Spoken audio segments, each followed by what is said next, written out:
When I was 4 years old, my parents got divorced, and there was a lot of chaos and anger. My mom was a designer for Mattel for Barbie doll clothes, and she met my stepdad somewhere.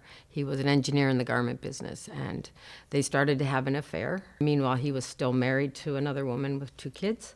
They went to Las Vegas and got married, and here's your dad. Between 6 and 11, the abuse escalated. My mom, both of us, my sister started to run away. She stood up to him. I just stood behind her. And there came a crisis point when the police were called several times, and my mom had to make a decision. It was my sister or him, because it had to be one or the two. And they sent my sister away to the mental hospital, and the choice was made. I shut down. I started to conform and do whatever it took not to get hit. At the same time, still watching my mother get abused. And we went looking for love. We went looking for affirmation. We went looking for parents.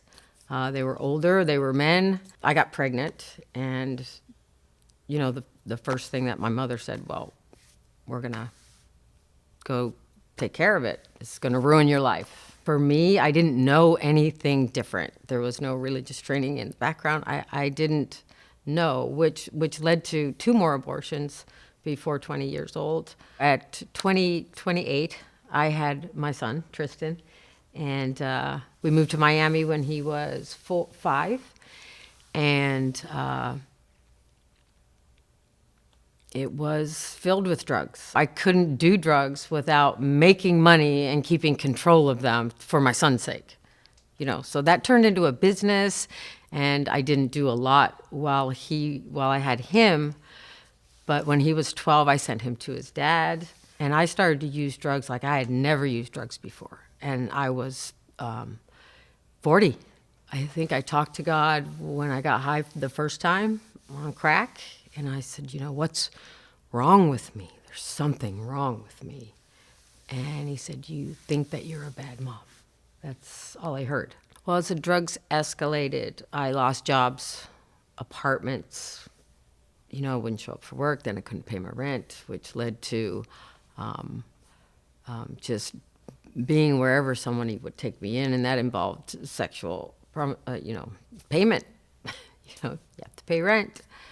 But I think what I see is we were prostituting ourselves from a very young age for a lot of things. And so it was a very easy transition. I mean, we'd been doing it since we were, 11 and 12 years old for different reasons. This was just another reason. My boyfriend had started to do something crazy in his house, and nobody had known that I was gone. I was living at his mother's friend's place. Her daughter drove me to that domestic violence shelter. And she said, whatever you do when you leave here, you're going to need God. And that planted a seed and a prayer and a redemption. And it all started, that was the gospel for me. You're going to need God.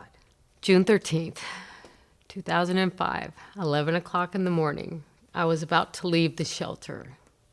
And I knew that if I left the shelter without asking for help in some way, and that seed planted was the only thing left, I knew that I would use if I left that place. So I prayed. I asked for one thing. I didn't ask for God to come in my life. I didn't ask for forgiveness, anything. I said, God, if you're real, please take the desire to do drugs out of my life. He came to live in me at that very moment.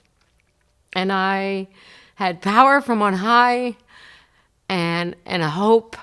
I had no idea, but I walked out that door free from shame, free from relapses, there were relapses, there was trials, but I was never the same. I was transformed. The Holy Spirit was living in me, and he made me an evangelist that day. God created me for a purpose.